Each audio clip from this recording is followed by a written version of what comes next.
আদালতের আদেশ অনুযায়ী গুমের মামলায় সাবেক ও বর্তমান 23 সেনা কর্মকর্তা সহ 30 আসামিকে গ্রেপ্তার করে কাল ট্রাইব্যুনালে হাজির করতে হবে। তবে গ্রেপ্তার না হলে আসামিরা চাইলে কাল নিজেরাই আদালতে আত্মসমর্পণ করতে পারবেন বলে জানিয়েছে প্রসিকিউশন। মঙ্গলবার ব্রিফিংয়ে তারা জানায়, আইনের চোখে সব আসামি সমান, কারো পদমর্যাদা বিবেচ্য নয়। গুমের এই দুই মামলার প্রধান আসামি করা হয়েছে শেখ হাসিনাকে।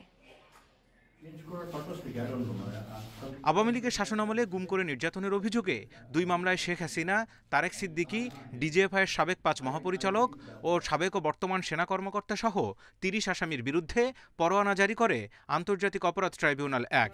বুধবার তাদের ট্রাইব্যুনালে হাজির করার আদেশ রয়েছে। তবে মঙ্গলবার বিকালে ট্রাইব্যুনালে এক সংবাদ ব্রিফিংয়ে প্রসিকিউটর মনোয়ার হোসেন তামিম আরও জানান, বুধবার আদালতের আদেশ অনুযায়ী আসামিরা হাজির হলে সে ব্যাপারে সার্বিক প্রস্তুতি নিয়ে রেখেছে রাষ্ট্রপক্ষ।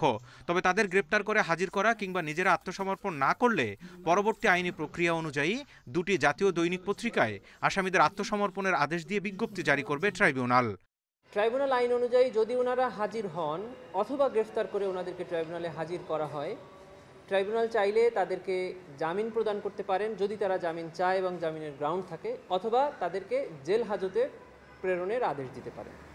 এদিকে 30 আসামির মধ্যে চাকরিতে থাকা 15 সামরিক কর্মকর্তাকে সেনা হেফাজতে রাখা প্রসঙ্গে প্রসিকিউশন জানায়, এই হেফাজত মানে গ্রেপ্তার নয়। আইনের চোখে গ্রেপ্তারি পরোয়ানা তামিল করবে আইন শৃঙ্খলা বাহিনী। ইতিমধ্যে বাংলাদেশের সাবেক প্রধান বিচারপতি কারাগারে আছে।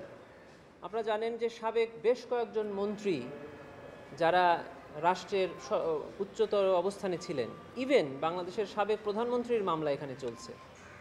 সাবেক অনেক রিটায়ার্ড এবং সার্ভিং আর্মি অফিসারকেও এইখানের জুলাই গণহত্যার বা জুলাই মানবতা বিরোধী অপরাধের মামলায় নিয়মিত এখানে আনা হচ্ছে।